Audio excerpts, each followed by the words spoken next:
Let's go. The Arizona Diamondbacks are back, and they are 1-0 in the Jordan Lawlar era. Welcome in to a very special edition of the PHNX D-backs podcast right here on PHNX. My name is Derek Montilla. Of course, I am once again confidently your mayor of PHNX, and that sham Shane, he's not even in the picture anymore. He's not even in the picture. He never even took it seriously in the first place, Jesse. But of course, I'm joined by my vice mayor and your thunderstick, the one and only Jesse Friedman. What a win tonight, Jesse. What a big win at Wrigley Field in Jordan Lawlar's debut. And this is one of those kind of all-around performances where a lot of people deserve kudos for the way this game went. Yeah, I mean, one of the more complete games the Diamondbacks have played this year, all the way around. I know things got a little shaky there in the ninth inning with they Joe sure did. Seiya Suzuki hit a pretty hard one-hop ground ball that Emmanuel Rivera made an incredible play on to end this game.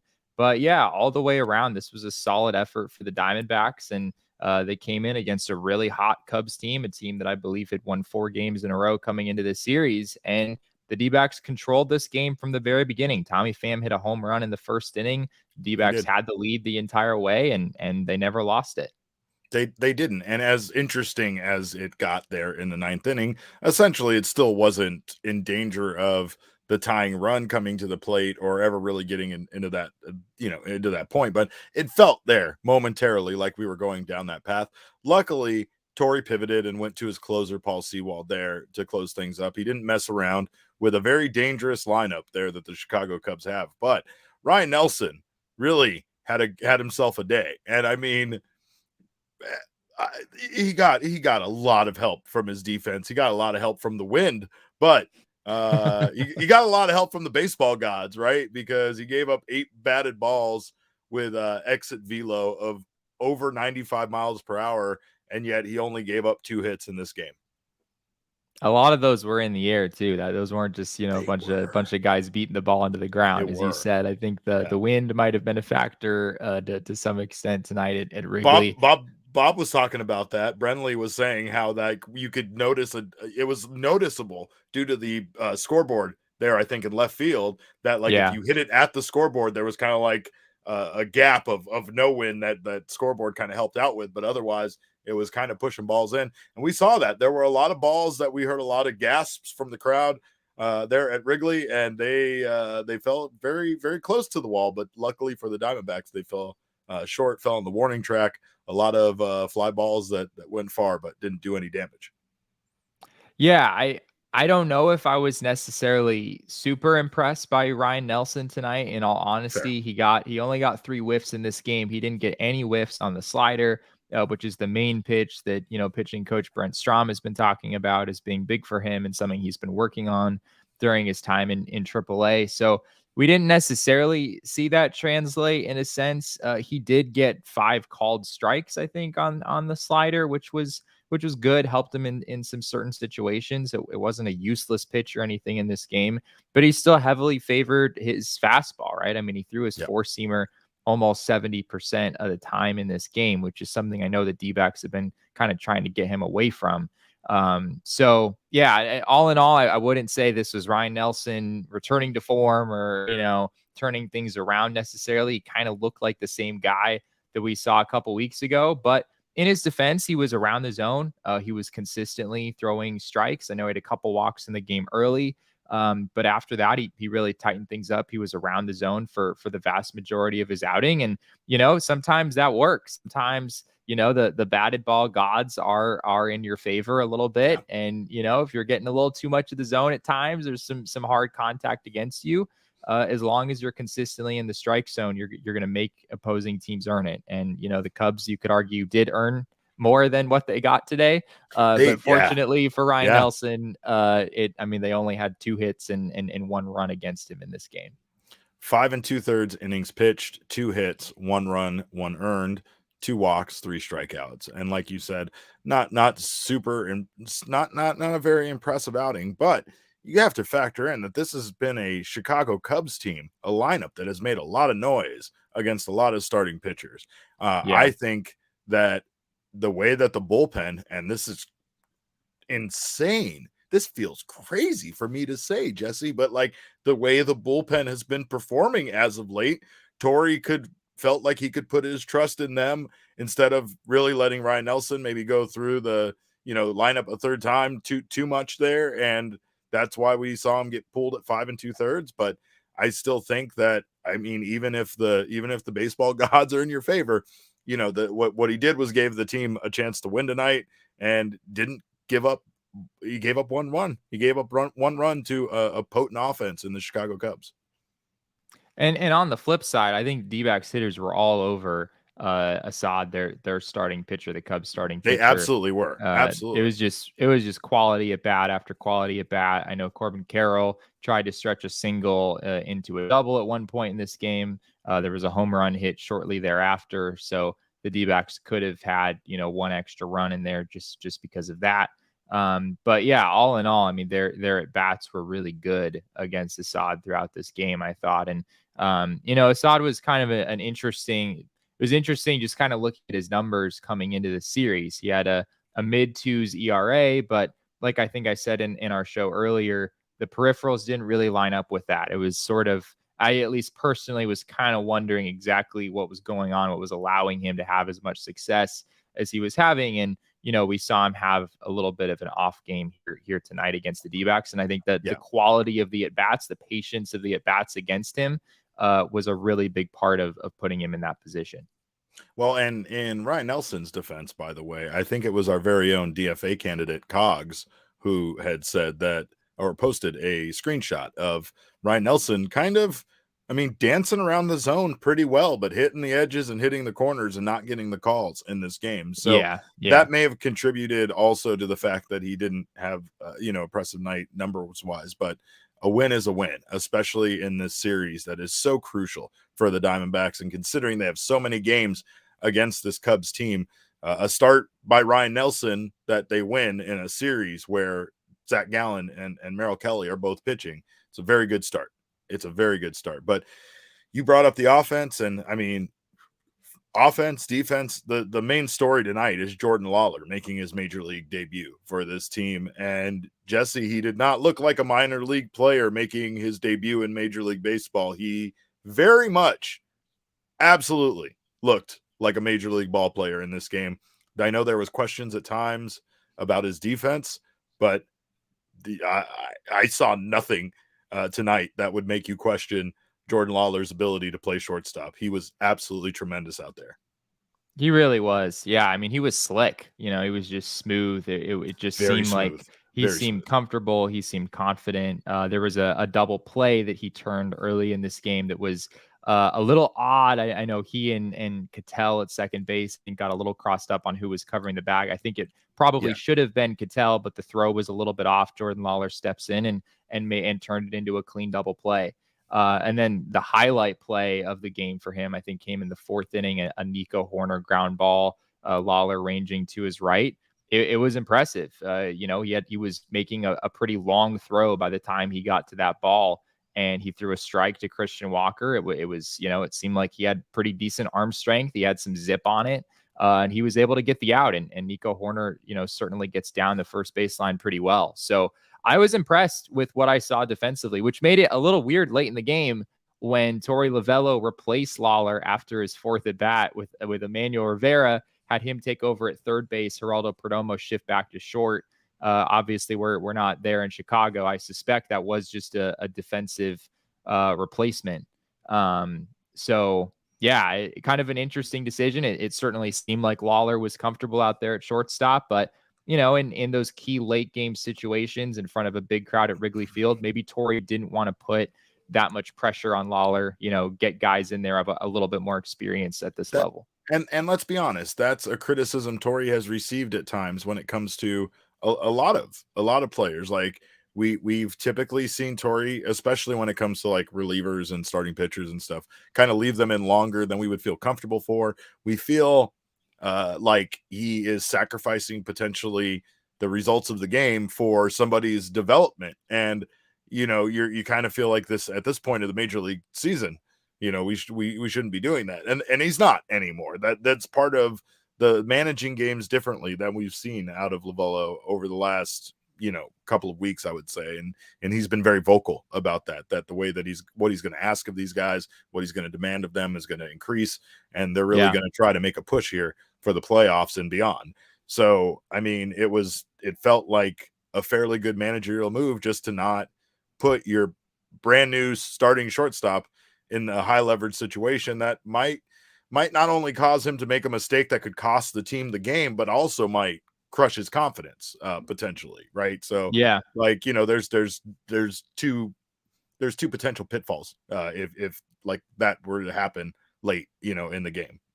Yeah, and I mean, I don't. It didn't necessarily make any difference that Lawlar wasn't in the game at that point, because Emmanuel Rivera was the one who made that big play at the end of the game to finish this game, and he was replacing Perdomo. Right, Perdomo shifted over to shortstop. Rivera stepped in at third base. Obviously, a position that Rivera has more experience with than Perdomo does. I don't know if Perdomo makes that pick there on that Seiya Suzuki ground ball to end the game. That was like 101 off the bat. Wow. It was a short hop. That was a pretty tough play. I don't know if Perdomo is able to make that. That's such a good point. That's such an absolutely good point. But Jordan Lawlar also got his first big league hit on an infield hit. And it's nice to kind of get that monkey off your back early on. It just allows you now to start playing baseball. You got your debut out of the way. You got your first hit out of the way. I remember at one point Corbin Carroll saying how much he was just glad to have that stuff behind him so that he could start playing baseball and focus. And I imagine that's pretty helpful to someone like Lawlar. I would think so for sure. Yeah, I mean, I wouldn't say he was, super impressive at the plate today necessarily. He certainly took some pitches. He had, I think, some decent at bats, but the results weren't necessarily great. There was a slow ground out in his first at bat. There was a strikeout. There was a pop up. His hit, I think, was about 75 miles an hour off bat, something like that on a grounder to third base. But yeah, I mean, I think Lawlar is primarily here to face lefties. I mean, I think that's why the D-backs made this move, is because they think Lawlar could be an asset for them against lefties. We talked earlier in the show about his ridiculous numbers in the minors this year against left-handed pitching. So I don't know necessarily how many times you're going to see him in games against righties like the Cubs had out there today. Torey talked before the game about this just being, kind of like you were saying earlier with getting the first hit out of the way, like just get him right into a game right away. Don't have him just like sit in the dugout and just watch and have some of the nerves build up. Just get him right into the action. So yeah, and this felt like a big game and a big environment being at Wrigley Field and everything like that. Like there was already a lot of pressure I felt on him in the environment that he was in. So like, again, it's just a nice way to not have that stretch out. I feel like once you start getting into like 4 games, 5 games into your career and you still haven't gotten that first hit, it starts building up mentally and starts becoming more of an issue than it should. We've seen this kid absolutely rake at a AAA level. So hopefully we will see him, start to do that here at a major league level soon. But just congrats, man. I mean, congrats to him to come up, to have this debut go the way that it did today, and for the Diamondbacks to get a big win on this day. But a big part of this win obviously was the offense and the way that Diamondbacks were able to generate those runs today. And there were 2 guys responsible for that. One of those guys, Ketel Marte, who remains good at baseball, Jesse. His 2-run homer in the third made this win seem possible to me. The Tommy Pham home run in the first, that was nice. It was a nice start, but it was a solo home run. Tommy Pham gets that shot, puts the Diamondbacks up 1-0. But we've discussed at length coming into this series how good this Cubs offense is, and I was not comfortable with any kind of 1-run lead at any point in this game. But Ketel hits that 2-run homer, and that's when it started to feel like maybe Ryne Nelson and this crew of misfits might actually get this game, take game one in a very, very, very, very important series. But that home run was also more important because it interrupted a wedding ceremony going on out there. They actually showed the wedding ceremony, I believe, during Christian Walker's foul ball, but it was going on, obviously, prior to this. And I just think it's hilarious that Ketel Marte hit a home run that went ahead and interrupted someone's wedding ceremony. Look at that guy there, Jesse. Look at that poor man on the right who just wants to watch a baseball game and instead has been invited to these people's wedding. I don't know if he knows the bride and groom, but I'm going to bet he doesn't. He does. That's not the look of a man that's very happy that a wedding is taking place near his section. I mean, is he actually in the wedding, or is he just unfortunately happened to be sitting right next to? I think some people were just in the section. I could be wrong about that. I could just be assuming, but could you imagine going to a critical baseball game between the Arizona Diamondbacks and the Chicago Cubs and having a wedding break out in your section? The wave be damned. This by far is the most interruptive thing I've ever seen at a baseball game. I also love this man that is getting married.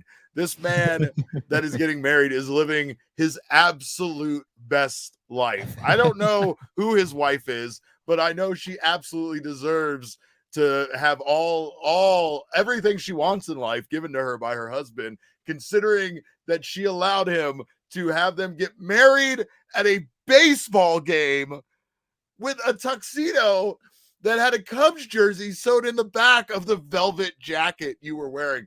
I love everything about this so much, especially after being at Wrigley. I get it. Wrigley is a cathedral to baseball, so why not get married there? Why not get married there? Yeah, I mean, Gabriel says, me and who? Me and you, Gabriel. Let's go. Let's do this.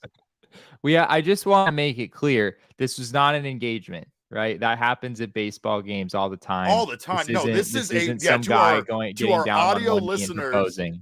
There is a wedding going on in the stands, and it is wonderful. There were women in like dresses, like nice dresses. Like it wasn't all just Cubs jerseys made into tuxedos. Like there were people there actually, doing the damn thing. But I think it was in the outfield too, right? It was in the outfield stand somewhere. I mean, that's a pretty dang affordable wedding right there. I might have to consider a sporting event wedding at some point, because have you seen how much it costs for like a wedding venue these days, Derek? It's stupid, Jesse. I got married 2009. I got married 14 years ago, and back then the price was outrageous. I can only imagine with the price of retail properties going up and skyrocketing, how much it costs these days. But do you want to spend $20,000 on a hall to get married, or do you want to get married at Wrigley during a game?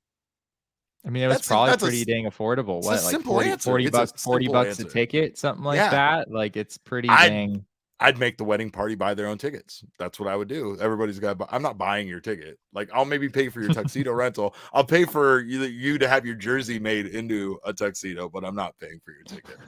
But, what a game, man. What a game. But of course, we talked about the offense and not just Ketel interrupting a wedding, but Tommy Pham also had 2 Oppo tacos with a 110 mile per hour line out. So he was hitting the ball very, very hard. He had the solo home run in the first, and then the big 2-run shot in the top of the 8th. That really, that was when I just threw my hands up and said, we're back. We're a wagon. It's back. We're back. The Diamondbacks went up big. And they also did the thing that they did in that Colorado Rockies series where I felt like they kept their foot on the pedal. They continued to add on, and they knew it. They played the game like at any point the Cubs were going to be able to come back, and the Cubs could have at any point come back. So, I mean, this was, like you said earlier, a very, very well-rounded win for the Diamondbacks. Yeah, I mean, I think when Tommy hit that second homer, I mean, it was a 3-1 game at the time, and it kind of felt like the D-backs really had opportunities to score more runs than that up to Yes. that point. You know, it was one of Yes. those games Correct. where you feel like, all right, we probably should have like 5 or 6 runs right now. We've only got 3. Is this going to be one of those games where if the bullpen scuffles a little bit, you know, things get sideways on you in front of a big crowd on the road? Tommy's home run was enormous for that. Just creating some distance, making it 5-1. They then made it 6-1. Torrey did ultimately still use Kevin Ginkel in the 8th inning. I think it was a 5-1 game at that point. He still He was used Paul awesome too. Sewald in the He 9th was awesome inning. too. And why Yeah, he not, was. Jesse? Every game is important at this point. I mean, I know at some point you got to give the guys a night off, and Paul Sewald only pitched 1/3 of an inning, but it felt pretty crucial because it really did feel like the Cubs were mounting something there. And I mean, I think just a change at the mound from Mantiply was needed at that point, but they got the job done. Yeah. Yeah. And even, you know, Paul Sewald only threw, you know, what was it, like 4 or 5 pitches, something like that. So it's not like you're concerned about him going into tomorrow or anything. I'm sure he could still pitch tomorrow if the Diamondbacks wanted him to. However, why was he removed? Why was Tommy Pham removed there in the 8th inning? Any ideas? Tommy Pham was removed in the 8th inning. Interesting. Oh no, I might have been wrong about that. I'm sorry. I had that. Maybe you are right about that, and I just did not catch that during the game. I didn't notice Tommy Pham being removed in this game, but it's certainly I might have been wrong about that. Like I said, I have that. It might have just been a crossover on another note. I apologize. But the D-backs did have 3 stolen bases tonight. And the Tommy last Pham time, was I just confirmed with the box score. Tommy Pham was not removed in this game. yeah, So yeah, yeah. he stayed in. But the D-backs had 3 stolen bases against Yan Gomes last time. When Corbin stole, he failed to unleash a throw. Yeah, Yan Gomes is there might be something the Diamondbacks can exploit, shall we say. During The the Diamondbacks series. had 3 stolen bases in this game. And yeah, Yan Gomes in his last attempt when Corbin Carroll stole, he was unable to even unleash a throw. He tried to throw it and then it basically just bounced on the ground in front of him. So yeah, he's not a terrible. I mean, he doesn't have a terrible arm or anything. I think his pop time's a little below average. He grades out. I think he's at -1 in catchers caught stealing, above average in this game. So or in the on the season. So yeah, he's not terrible or anything, but the Diamondbacks got him 3 times with stolen bases in this game, and you have to believe with how much speed is on this roster, they're probably going to look to continue that. Well, for our King Snake tonight, of course, it's got to be the guy with 2 home runs in this game. It's the one and only Tommy Pham. Happy beginning of fantasy football season, folks. Tommy Pham is our King Snake. 2 home runs, 3 RBI. Big night for Tommy Pham. Yeah, absolutely. I mean, he's kind of he's a really important hitter for this team because he's hitting third basically every day. So you can't really afford to have a guy right in the middle of your lineup, you know, scuffling for an extended period of time. And that has sort of been the case a little bit in recent days. He has not been the same hitter that he was with the New York Mets, but yeah, I mean, 2 for 5 with a couple of home runs. He's looked a little bit better at the plate overall. And as you mentioned earlier, he also had a line out in this game at well over 100 miles an hour off the bat as well. So he's hitting the ball hard, and he's starting to look a little bit more like the hitter that he was with the Mets before coming over.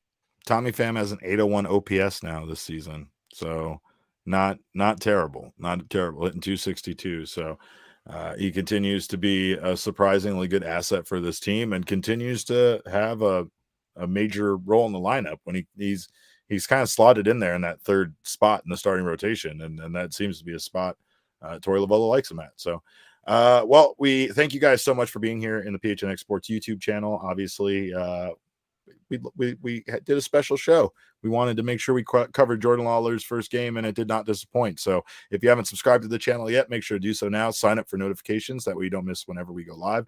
Leave us a little thumbs up. We always appreciate that. If you're listening on the audio podcasting side, please leave us a review there. We also appreciate that as well, and subscribe over there. Also, check out Splash Sports if you want to get down on weekly pick'em and NFL Survivor contests with us here at PHNX. It's a chance for everyone to participate for real money, and all you got to do is head to splashsports.com/PHNX. The link is in our description, and sign up. Deposit cash to get started. It takes just $5 to enter either of our contests. And of course, the weekly pick'em contest, you get, we got a first prize of $315. Our Survivor contest has a winner take all prize of $450. And we will be running weekly contests all year, so make sure to keep that link handy and make sure to join us over at Splash Sports. If you want to run your own contest over there, go ahead and sign up to be a commissioner right through our link and earn money for the contest you're already running with friends and family. Don't chase people down for their money. Make them pay before they come into your league, and let Splash take care of all of that for you. So head to splashsports.com/PHNX to join in. We'll have different contests coming out, so we are stoked to compete with and against all of you. Be sure to click our link in the description. Also, get down on the BetMGM Sportsbook. I already told you guys earlier today, but today is the absolute last day for you to swing for the fences with the BetMGM promotion.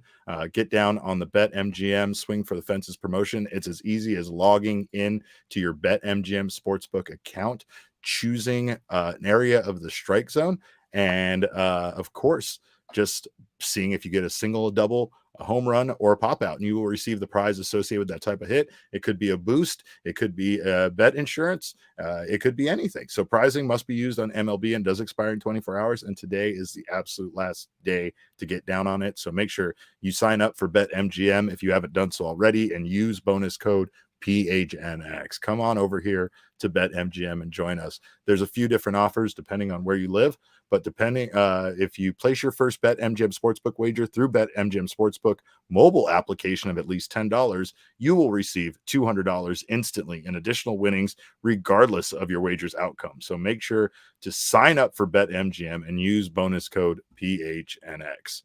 All right, Jesse. Well, we talked about it really briefly, and I honestly, they deserve way more than that with the way that they've been pitching lately. How about this bullpen? How about this bullpen in this game? And how about this bullpen just lately for the Arizona Diamondbacks? Yeah, I mean, you always have to like kind of take it with a grain of salt when, some of that recent success is against the Rockies, right? I refuse to. No, absolutely not. I figured that wouldn't go over well.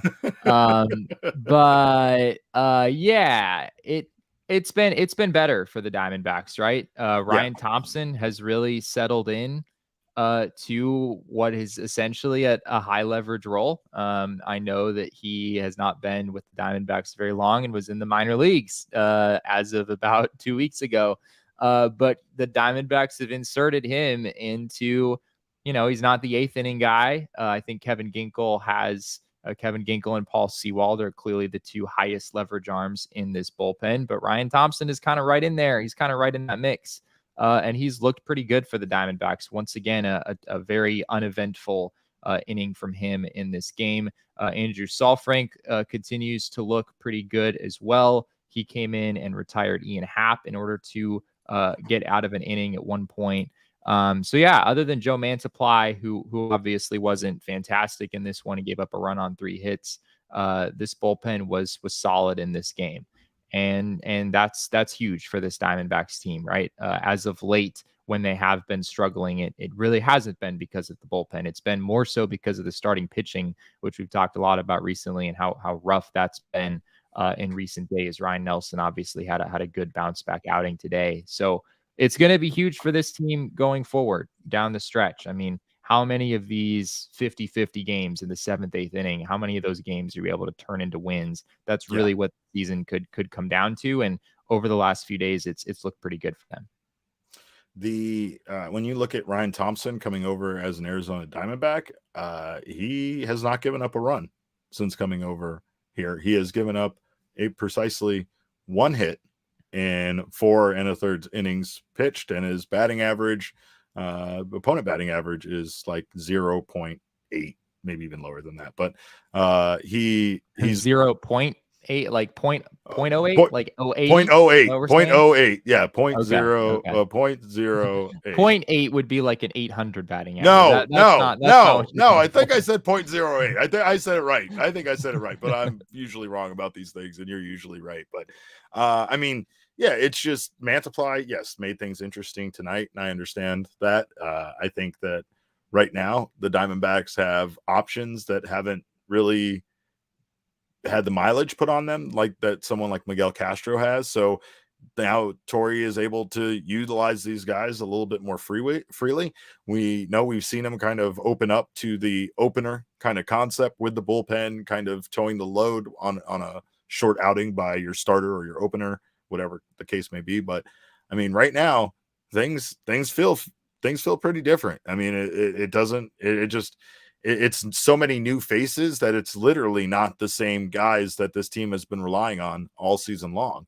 When you look at this, you know, Ginkel and Mantiply are the only names in this bullpen that have been here. At one point, Ginkel was in AAA. At one point, Mantiply was injured and Yeah. wasn't around.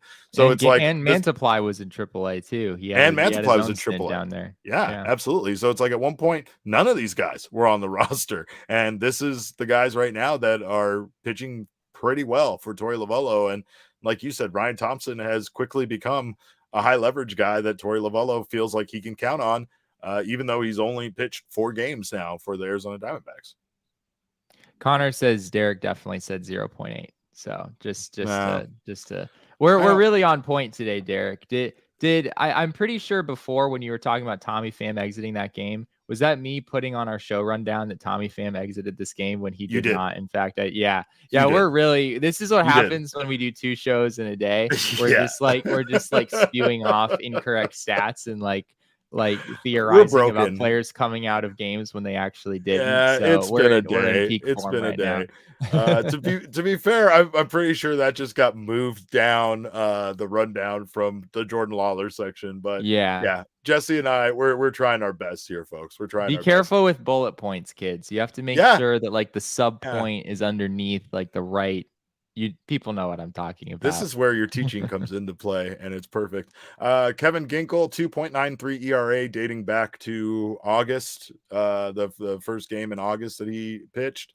He has an opponent batting average of 151. Is that better? Sorry about that other mistake. But like Ginkel, I mean, Ginkel continues to be lights out. I know you spoke to him, and I just was wondering, is there anything particular that's kind of sunk in and made him like just be a different guy? I don't even know if he was a different guy because when he got sent down, frankly, he was pitching well at that time.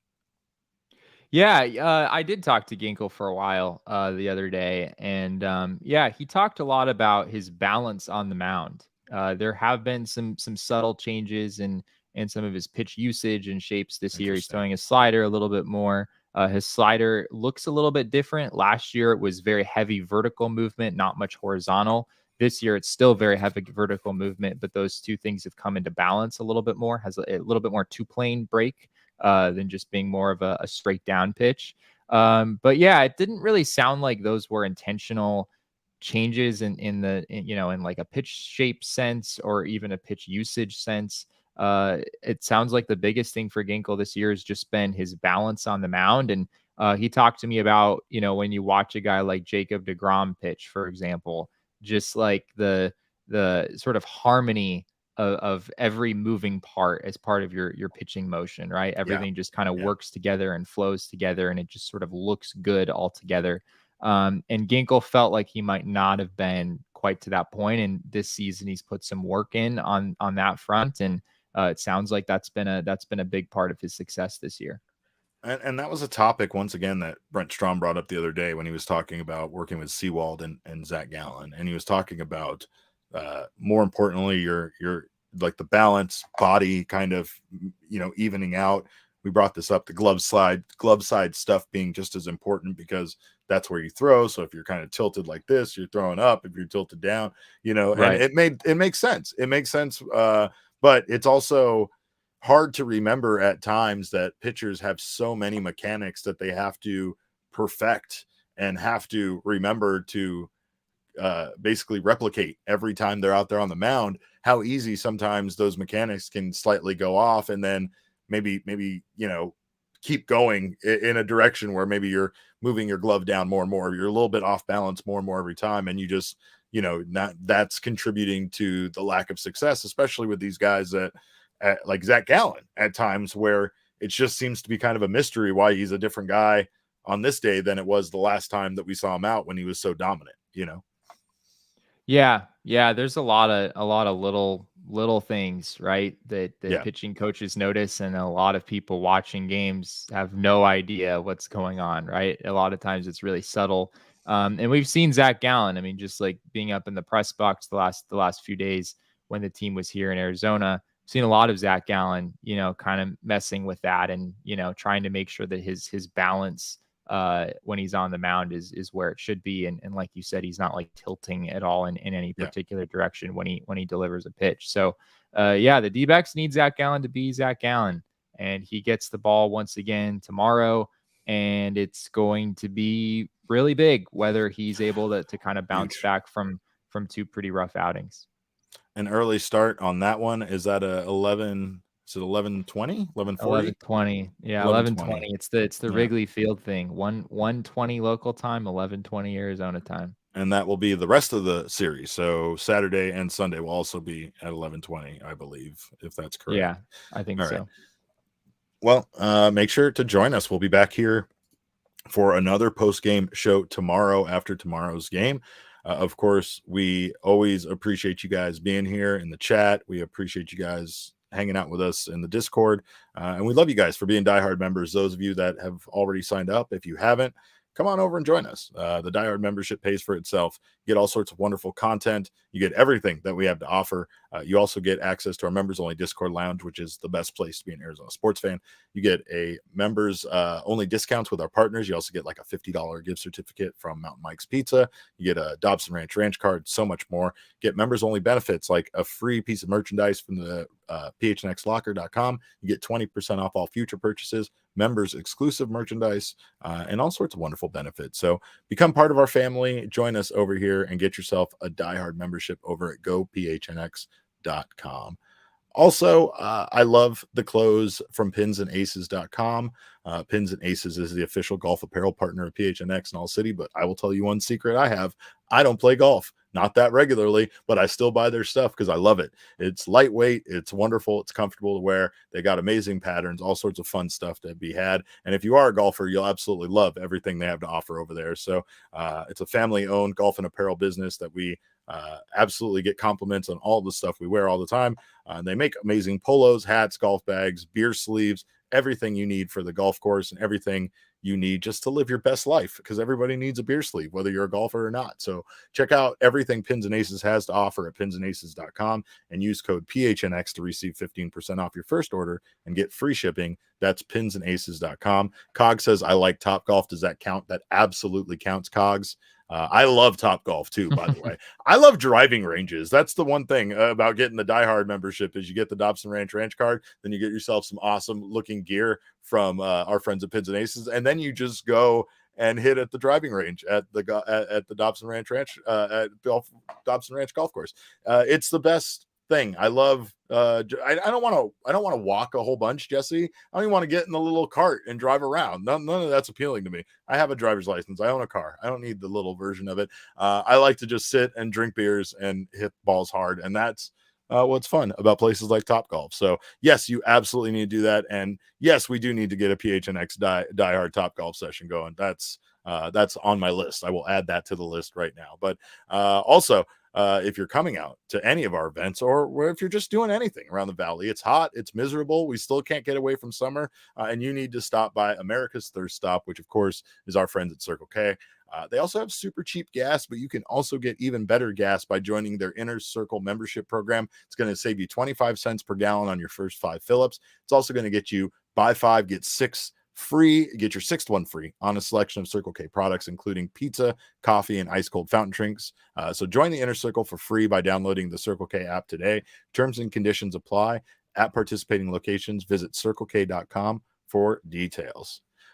Jesse, these wild card standings continue to get wilder, and I don't know if the Diamondbacks or if the Cubs, maybe the Cubs were the ones that weren't ready for the Arizona Diamondbacks. I don't know, but let's take a look at where we are at on the wild card standings, because things are looking good. Things are looking good. We are back. We are in fact back, y'all. We are in fact back. Yeah, I mean, the Diamondbacks are back in the third wild card spot for whatever that's worth, right? With still a little over 3 weeks to go. It None doesn't of this really feel matters like yet. it. Just keep winning. Just keep winning. We shouldn't scoreboard watch. We shouldn't look at this. But man, it's fun when the Diamondbacks are actually in the spot, though, right? When they're in the spot, it's fun. It's not depressing. It doesn't feel bad. This feels good. This makes me happy. This turns my day around. I feel like that's a real thing as a fan. Like if your team is like actively in the spot where you want them to be versus like half a game out of the spot where you want them to be. I mean, that can be the difference between like you having a good day and you having a bad day right there, right? Yeah, that's yeah, the truth. I That is the mean, truth. the Diamondbacks also, of course, gain a game here on the Cubs. So they're now only 3 games behind the Cubs. We obviously have 3 games left in this series. We've got 3 games between these two teams coming at Chase Field next weekend as well. So that's not insurmountable. I mean, it's certainly not something that you would expect. It would take a very dominant performance from the Diamondbacks over a Cubs team that has played really well lately. But it is possible with how many games these two teams have together over the next couple weeks. 6 of them still to go. The Diamondbacks still have some serious opportunity to gain some ground on the Cubs and maybe even move up in the wild card standings. If they were able to get hot here. So yeah, I mean, you still got the Marlins and the Reds both a half game out, so it's not particularly comfortable right now for the D-backs. The Marlins lost today. The Reds had the day off. They open another series tomorrow. The Giants are now 2.5 back. So yeah, it's not comfortable, but the D-backs are back in the playoff picture after this game. Now, as far as their playoff odds go, I do know on the betting side that they had the same odds as the Cincinnati Reds. I'm not sure if that changed today just because they have a half game lead on the Reds, but what do their odds look like besides the betting side of things? Yeah, I have fan graphs open here. They update this thing pretty quickly. It is now updated after today's game. So they have the Diamondbacks with a 39.4% chance to make the postseason after today's game, which is the highest out of all of the teams that they're directly competing with. It's not higher than the Phillies or the Cubs, but it is higher than the Marlins, who are at 29%. We mentioned earlier they're a half game out. The Reds are at 23.1%. They're also a half game out. And then the Giants, who are 2.5 games back at this point, have a 21.9% chance to make the playoffs, according to FanGraphs. So, yeah, I mean, these numbers are changing every day. But once again, I mean, this is about as good as those numbers have looked here for the D-backs for a while, being right around a 40% chance of making the playoffs right now. I want to give a shout out to BCom See Clearly. Thank you for your super chat. BCom See Clearly said, "There's my baby Ryne. Good win and good job." Hey, I don't care how he gets it done. If Ryne Nelson could go out there and give him near 6 innings and give up less than 3 runs every time, I will take it. And I don't care how he gets it done. But thank you for your super chat, not just now, but all the time. We always appreciate you stopping by with the super chat. You've been great about it. So, and let's take a look. Honestly, the rest of the probables for this series makes me start feeling a little confident, which is probably a mistake on my behalf. But I am still super excited about this Justin Steele, Merrill Kelly matchup on Saturday, Jesse. That looks great.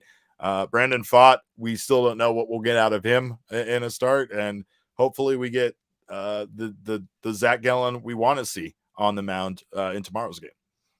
Yeah, and I mean with him facing Jameson Taillon, like we talked about in the show earlier today. I mean that's a really favorable matchup for the Diamondbacks. You mentioned Saturday with Merrill and Justin Steele, Sunday with Kyle Hendricks and Brandon Pfaadt. Probably advantage Cubs in that game with Brandon Pfaadt having some struggles in recent days. But yeah, I mean the game that they won today on paper is not really a game that they were supposed to win. So with your number 1 and number 2 starters going here over the next few days, and the Cubs not necessarily having fantastic starting pitching outside of Justin Steele, D-backs are set up really well here for the rest of the series.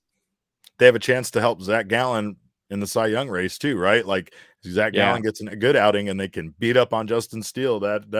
That helps things. That helps things Justin around these Steele is parts. probably, yeah, I mean, Justin Steele is probably your front runner right now. Feels like it. Spencer Strider had a big clunker the other day. He His did. ERA, I believe, is 3.83, I want to say, or high 3.7, something Gave like up like that. 6 runs, I think, in like 3 innings Yeah. or something. He's at the point where, I mean, he really just like can't give up runs the rest of the year. Like he can maybe give up like 2 or 3 runs the rest of the year. I know the strikeout numbers are ridiculous. The peripherals look great, but you're just not going to win a Cy Young award with an ERA that high when there are other guys like Justin Steele right now who are sitting right around 2.5. So yeah, Gallen is certainly still in the mix. I don't know if he's maybe not in the top 3 at this point. It's pretty close. I think both Blake Snell and Justin Steele probably have an advantage there.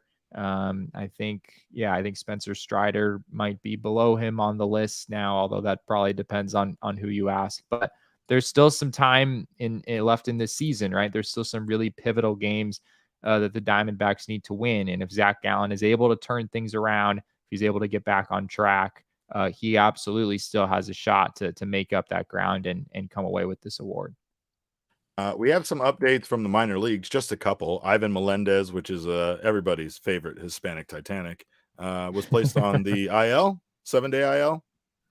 Yeah, Melendez is on the IL. I have not been able to find out to this point what the injury is there, so we're just kind of in a wait and see mode right now. Hopefully, able to get some information on that soon. But yeah, it's been a while since he's played. He hadn't homered in I believe about 2 weeks or so leading up to when he hit the injured list. So maybe it was something that would have been impacting his performance as well. I suspect it probably would have. He's obviously had a solid year all the way around in the minors this season, working his way up to Double-A. But yeah, we'll hopefully get some updates on that soon. We got an important update from one of our favorite minor league players, and that is, of course, Jake McCarthy. Jake McCarthy, another 4-hit night. The man is hitting 360, 407, 680 in the month of August, entering today. Or I guess this is September too, but is that in the month of September or in the month of August? Are you broken again, Jesse? Did you forget what month it was? It's September. So it's September. We're batting 1,000 tonight, folks.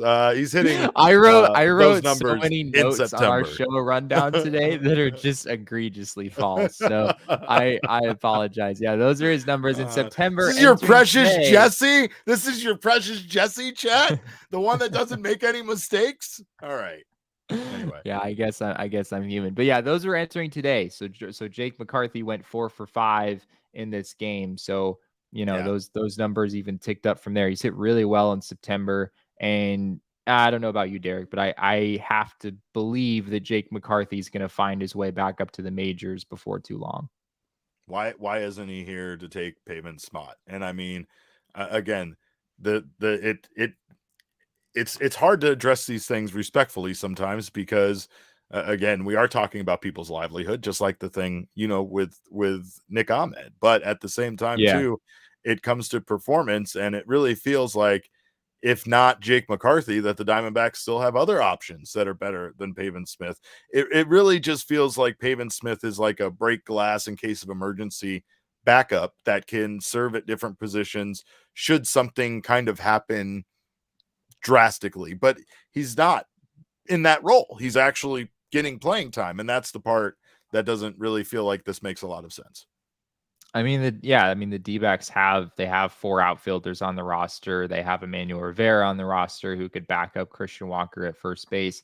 Pavin Smith doesn't really, at least from what I can tell, he doesn't really need to be here from a positional standpoint.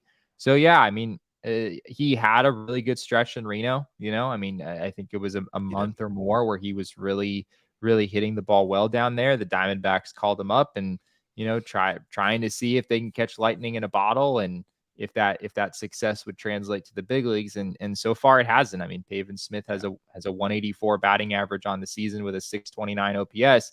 As we've talked about earlier in the year, those aren't numbers that you can really stomach at a DH spot when you're not really providing value in other areas around the game. So Yeah, in my mind, Jake just would be he just adds more value, right? I mean, it's the bat is not necessarily a huge upgrade. You don't necessarily know how much of his success in Reno is going to translate, but you know that there are other ways that he can impact a game. That's it. He's cool as hell. That's the other thing too. And I think he shaved the mustache. So I mean, this is a very serious Jake McCarthy that is ready to ball. But again, we want to give a shout out to BetMGM. Don't miss out. If you haven't, we implore you to please check out BetMGM. Place your best first BetMGM sportsbook wager through BetMGM Sportsbook mobile application of at least $10, and you'll receive those $200 instantly in additional winnings. Again, use our bonus code of PHNX. Place that first BetMGM Sportsbook wager on the mobile application. You will get, if at least $10, you will get the $200 instantly. Check out the show notes for full details. And now listen to Shane talk about the disclaimer. Problem? Call 1-800-GAMBLER. Colorado, D.C., Illinois, Indiana, Kansas, Louisiana, Maryland, Mississippi, New Jersey, Nevada, Ohio, Pennsylvania, Tennessee, Virginia, West Virginia, Wyoming. Call 877-8-HOPE-NY or text HOPE-NY 467-369 New York. Call 1-800-327-5050 Massachusetts. 21 plus to wager. Please gamble responsibly. Call 1-800-NEXT-STEP Arizona. 1-800-BETS-OFF Iowa. 1-800-270-7117 for confidential help Michigan. 1-800-981-0023 Puerto Rico in partnership with Kansas Crossing Casino and Hotel. Visit BetMGM.com for terms and conditions. U.S. promotional offers not available in D.C., New York, or Ontario. I don't know what I would be drinking if the Arizona Diamondbacks hadn't won, but I am drinking a Joy Bus Wow Wheat. And of course, this is the perfect beer to celebrate any win. It's actually the perfect beer for everything, but make sure to check out our friends at Four Peaks and all their wonderful beers. This one is my favorite. Hopefully you find yours. You can get them wherever you get your beers at. You get them at your grocery store, which I know people love how I pronounce that. And also, you could follow them at their on their events calendar at fourpeaks.com/events to stay up to date with everything Four Peaks. You can follow them on social media at Four Peaks Brew and at Four Peaks Pub to keep up with the latest in Arizona's hometown brewery. Must be 21 or older to drink Four Peaks, and please drink responsibly. Last but not least, I told you guys I lost my Shady Rays of sunglasses. I have contacted the company. Jesse, I'm getting a new pair of Shady Rays being sent out to me. And that's the way it works. Beautiful because thing. Shady Rays has the craziest lost and broken replacement plan in all of eyewear. And if you do something like I did, which I have no clue where I left them, I'm sure maybe one day I'll find them in between the seat and the middle console in my car or something. I will find them some crazy place 3 years, 4 years from now. It doesn't matter. I don't have to wait until that moment in time to get my new sunglasses back because I just called Shady Rays. I told them I lost them, and they said, bro, we got you. No questions asked. Their lost and broken replacement plan sends you out a brand new pair, even if you break them on day one. Again, no questions asked. They have your back long after you purchase, including if you don't like your Shady Rays or if you do not love your Shady Rays, you can return them for a new pair or you can get your money back within 30 days for free. No risk when you shop with Shady Rays. They also have a location here in town at Kierland Commons, or you can shop their website at shadyrays.com exclusively for our listeners at shadyrays.com. They're giving out their best deal of the season. Go to that website, shadyrays.com, and use code PHNX for 50% off 2 or more pairs of polarized sunglasses. Try for yourself the shades rated 5 stars by over 250,000 people. Well, that's all I got. It's been a long 48 hours for me and this guy, but we appreciate you guys being with us, sticking with us, having our backs, all of that stuff. You guys are wonderful people. And of course, we appreciate you most of all for stopping by. You can follow us on Twitter. I'm at Cap_caveman with a K. Jesse is at Jesse N. Friedman. Our show is at PHNX D-backs. Of course, the most important thing is even though you can't see him, even though we can't see him, he's here in our hearts. We are Damon's dogs. And of course, you can follow Damon at DamonDog, DAWG on Twitter. All roads, though, lead to at PHNX_sports on Twitter, Instagram, and Facebook. Let's see. Nicholas said, you all are the best. We got you always. You guys are the best. And we wouldn't be here doing this thing the way we do it without you guys. So we appreciate you enjoying what we do. And we thank you guys so much for being fans of the Arizona Diamondbacks. In the meantime, we appreciate you once again for being who you are and for your time. And remember, kids, baseball is fun, but it is so much more fun when Jordan Lawlar is on your team.